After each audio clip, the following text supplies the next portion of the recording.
Have you ever wondered, what causes the ground beneath our feet to shake violently, wreaking havoc on cities and communities? The buildings that stood so tall and strong suddenly come down like a pack of cards. Earthquakes. They kill, they destroy.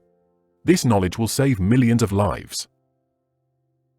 And so, the people who build our cities, like architects and engineers, need to understand why earthquakes take place and learn how to make our homes and buildings safe earthquake-proof, so they stand strong during a devastating earthquake and protect us. This video series has 3 videos which talks about earthquakes and design engineering measures to avoid structures from collapsing. Video 1.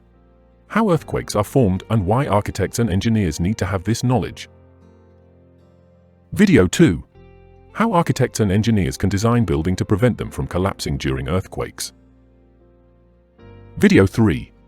All the latest technologies and engineering feats applied in huge skyscrapers and structures across the world by their designers to prevent their collapse and damage during earthquakes.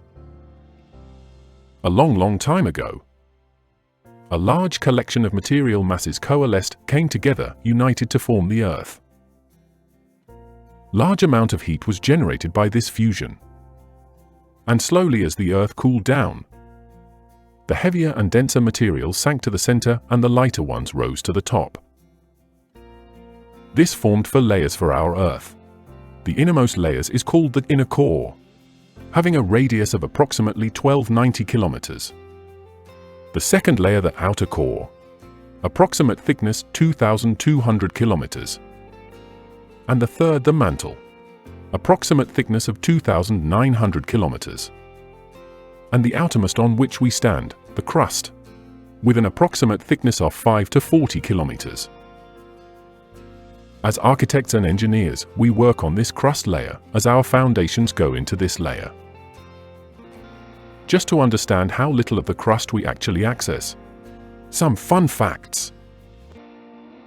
The 5 megastructures on our globe which have the deepest foundations are: One World Trade Center, USA. Standing at 546 meters tall, One World Trade Center is comfortably the tallest building in America. Its foundations are 150 feet deep, that's 46 meters. Burj Khalifa, United Arab Emirates. Quite amazingly, the Burj Khalifa, despite being the world's tallest building, 828 meters, doesn't actually have the deepest foundations. The foundation piles are only 164 feet deep, that's 50 meters. Taipei 101 in Taiwan is a jaw-dropping 508.2 meters tall, but amazingly these foundation piles were drilled 262 feet, that's 80 meters deep, making foundations one of the deepest on record.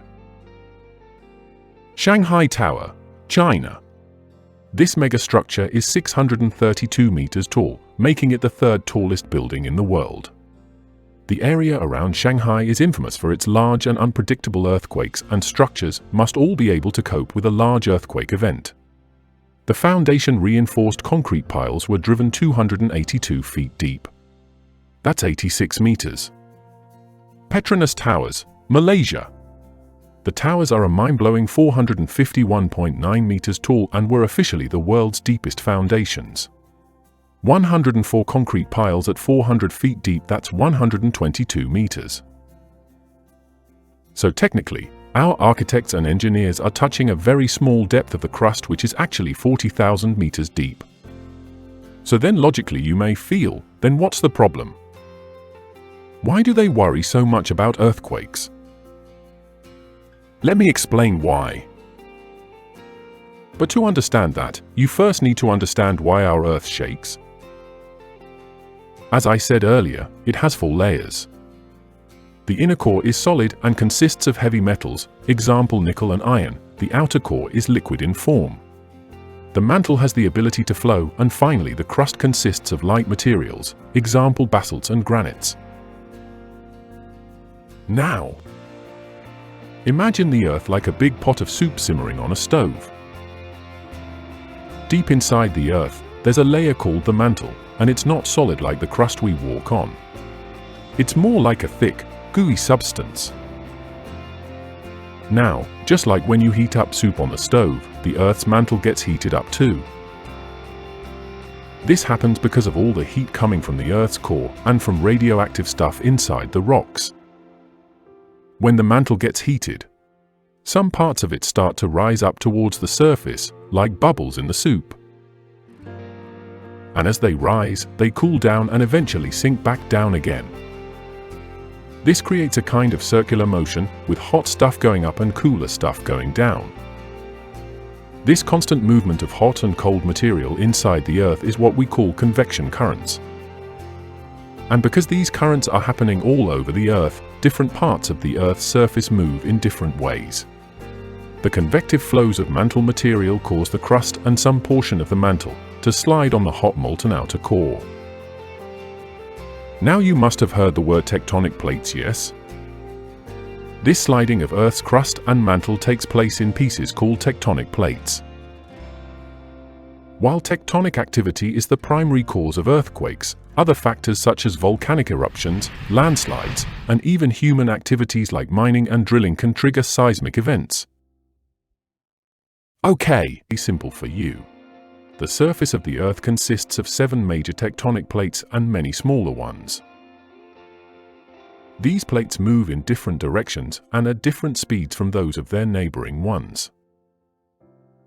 Sometimes, the plate in the front is slower, so then the plate behind it comes and collides, boom! And mountains are formed. Like the Himalayas. They are called convergent boundaries. On the other hand, sometimes 2 plates move away from one another and rifts are created. They are called divergent boundaries. In the third case, 2 plates move side by side, along the same direction or in opposite directions. These are called transform boundaries. A fun fact, these plates are constantly moving nearly a couple of centimeters per year. Okay. So you have understood why our dear Earth quakes. Good. Now let's see how earthquakes are formed. The Earth's rocks are made of elastic material, and they are very brittle. That means that though they are hard, they break easily. Also, since they are elastic in nature, they store what we call elastic strain energy in them. When gigantic tectonic plate movements take place, a huge amount of elastic strain energy gets stored in these rocks due to the Earth's deformations that occurs. At some point, these rocks reach their maximum capacity to hold this energy, and then at a weak point on the Earth's crust, called fault, a sudden movement takes place. And then, on opposite sides of the fault, that is the crack in the rocks where movement has taken place.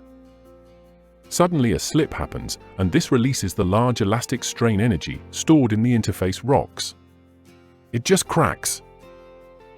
Phew! All energy out. A shocking fact. The energy released during the 2001 Bhuj, India, earthquake is about 400 times, or more, than that released by the 1945 atom bomb dropped on Hiroshima. Mind-blowing, right? The sudden slip at the fault causes the earthquake.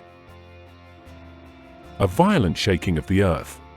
When large elastic strain energy released spreads out through seismic waves.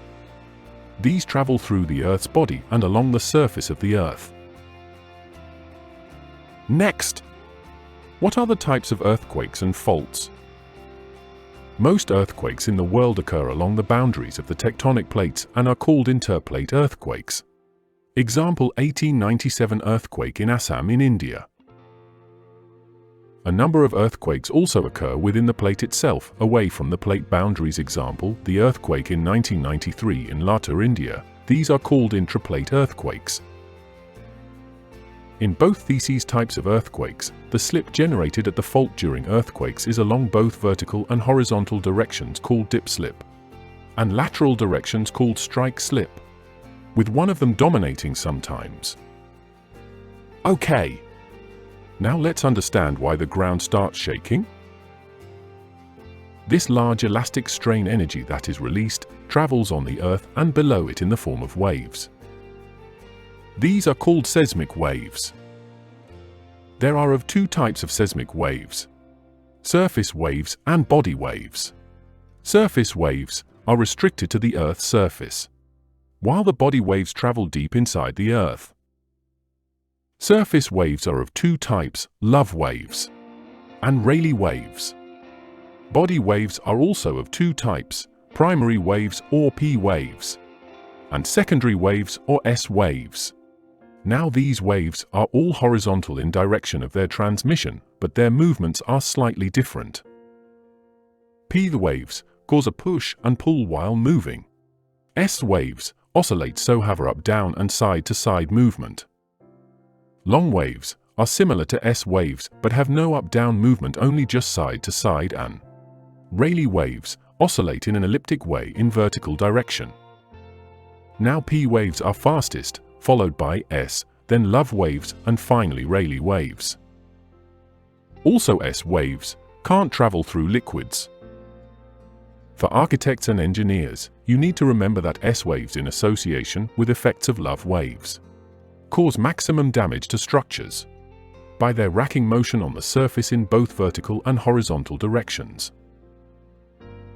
Also, shaking is more severe, about twice as much, at the Earth's surface than at substantial depths. This is often the basis for designing structures buried underground like bunkers for smaller levels of acceleration than those above the ground. With earthquakes. The point on the fault where the slip starts, the point where the pressure is released, is called the focus or hypocenter. And directly vertically, the point above it on the Earth's surface is the epicenter. The depth of focus from the epicenter is called as focal depth, is an important parameter in determining the damaging potential of an earthquake.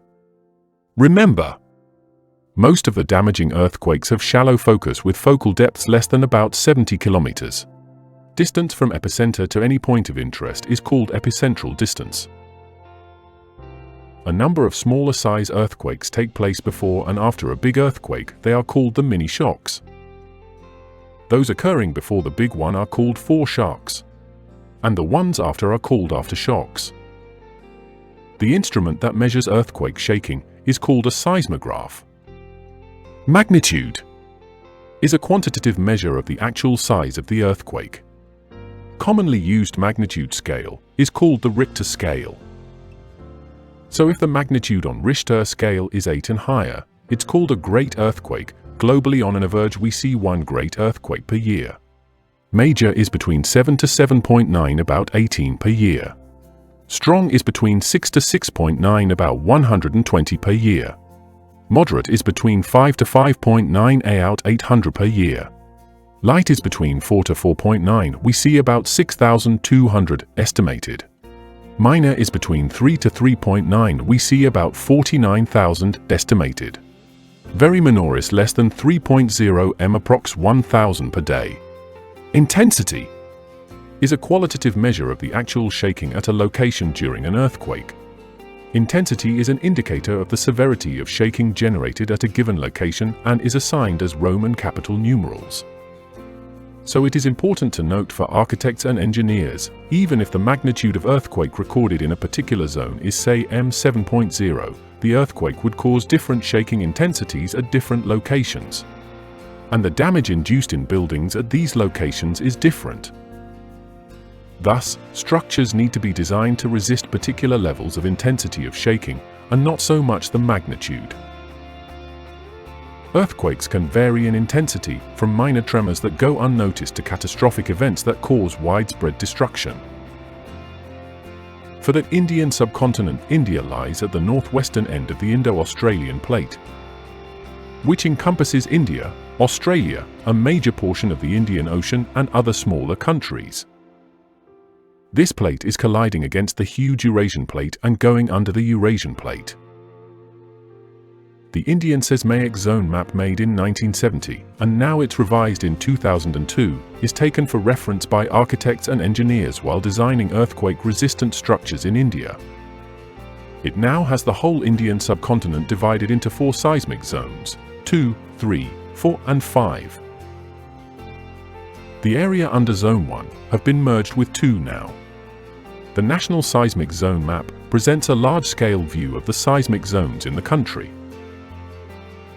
Architects and engineers need to note that, for important projects, such as a major dam or a nuclear power plant, the seismic hazard is evaluated specifically for that site.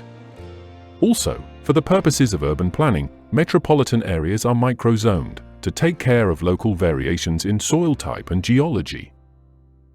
Okay. We come to the end of video 1, which was understanding the science behind earthquakes, which is crucial for building resilient infrastructures. By studying seismic activity and investing in earthquake-resistant design and engineering, we can mitigate the impact of these natural disasters and protect lives and property. In our next video, we'll explore how architects and engineers design structures to withstand the forces of earthquakes. But before you move on, please don't forget to like and share this video. Also, please subscribe to our channel. Stay tuned for more insights into the world of seismic safety.